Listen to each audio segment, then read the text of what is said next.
So, una sa lahat, ignore nyo lang yung background music ko dahil si Jessie yun nanonood.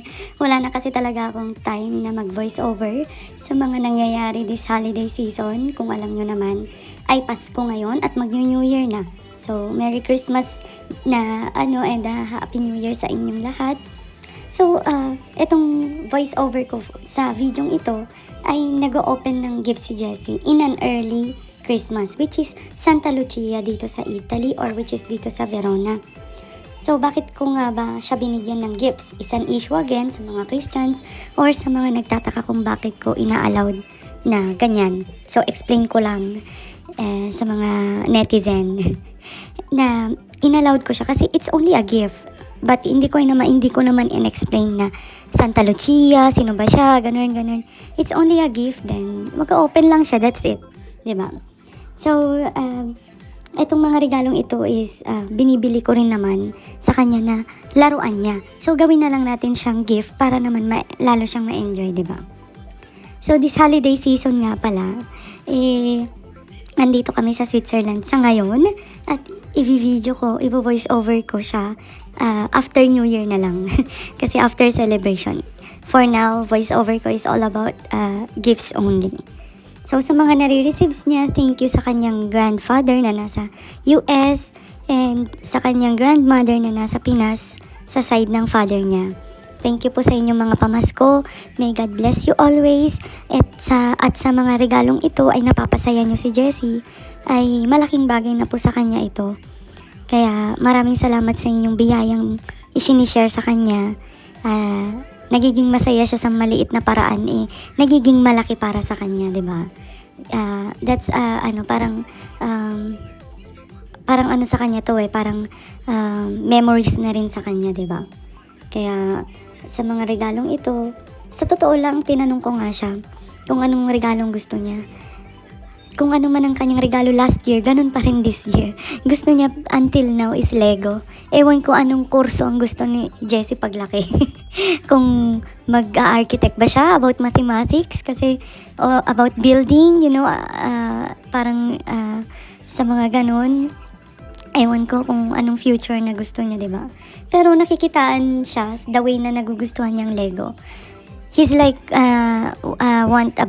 building something na mga gusto niya. Like sa Lego, nakakagawa siya ng eroplano, nakakagawa siya ng bahay, anything else na gusto niya, cars, ganyan. Nakakatulong yung paggawa niya sa laruan niya ng Legos. Ewan ko na lang kung how many euros na ang nagastos ko sa Legos na yan. Sa totoo lang, oh my goodness. Sa totoo lang talaga. Yan, napadami na naman ako sa aking mga chismis. Pero, kidding aside nga, okay naman ang laruan na Lego kaysa naman sa mga ibang bagay na nasisira agad. Then, syempre, hinaluan ko na din siya ng anything else kasi parang hindi ako contented na Lego lang. At least meron yung mga panlalaking laruan gaya ng mga trucks or mga cars, ganun. Si mama ko naman is cars yung binigay. Different kinds of cars na laruan for him. So, malaking tulong na rin yun. So, kayo ba, mamis? Ito para sa mga mamis. Ano ba yung usual na gusto ng mga anak nyo na talaga namang ini-spoil ninyo sila sa ganun? Kasi ako talaga, sa ngayon, hinahayaan ko muna si Jessie na ibigay yung mga toys na gusto niya. Kasi, if the way sa akin, para sa akin, the way na binibigay mo yung gusto niya, sa ngayon pa lang, doon mo makikita yung opportunity na kakayanan niya in the future. Kasi, hindi mo makikita yung future ng anak mo kung hindi mo nakikita sa kanya yung kakayahan niya, kung saan siya magaling, 'di ba? Kung lagi ka masyadong kuripot sa kanya na hindi mo binibilhan ng toys, syempre bata pa lang So sabi nga kung nakikinig kayo kay Pastor kay Pastor ano kasi pangalan niya? Stephen Prado, sabi niya na pag ang bata, kailangan iparanas natin yung pagiging bata nila. Hindi yung bata pa lang, masyado na natin silang pinapadama sa kanila yung pagiging adult na parang ipaparanas mo agad yung kahirapan na kung paano maging matanda agad, 'di ba? Kaya habang bata sila, sige, iparanas lang natin sa kanila yung pagiging bata nila. Kasi at the end of the day, mararanasan rin naman nila yan pag lumaki na sila in the future, di ba? Kaya para sa akin, kung ano at ano man yung gusto ng mga anak natin habang bata pa sila, hindi naman masama na ibigay natin, iparanas natin yung laruan na gusto nila. At as long as kaya natin, syempre, hindi naman yung hindi mo kaya tapos ibibigay mo, di ba? Kung ano lang yung kaya mong ibigay sa kanya na laruan na alam mo naman in the future na magagamit niya sa interest niya, kung ano yung pangarap niya paglaki niya, di ba? O, di ba? Kumbaga pansarili kong kaalaman to, pero at least sinishare ko kung ano yung nararamdaman ko bilang nanay at kung paano mami-maintain yung ganun na yung pagiging nanay din natin. I-enjoy lang din natin, wag natin i-pressure.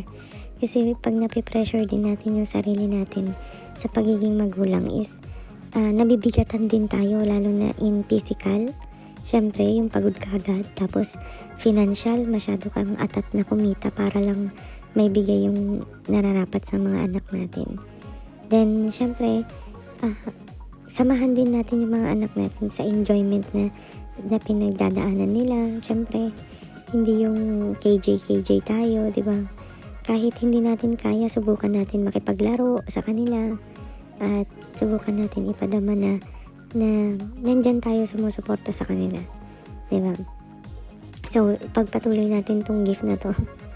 Dito, moment na pala nito is Christmas na to. So, since Christmas naman na, hindi na Santa Lucia, napaisipan namin na bukod sa bumili ng mga regalong laruan, bumili na rin kami ng mga gagamitin niya para sa pagpunta namin sa bakasyon sa dito nga sa Switzerland.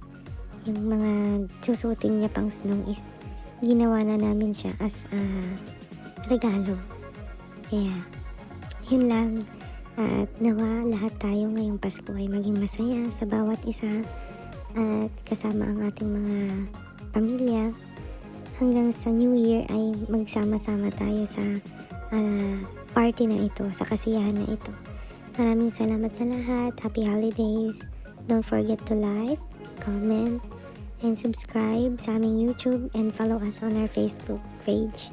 Sa akin at kay Jessie. God bless us all. I-follow nyo din at pasyalan yung coffee shop ng aking kapatid sa Agkapita, Tarlac City sa North.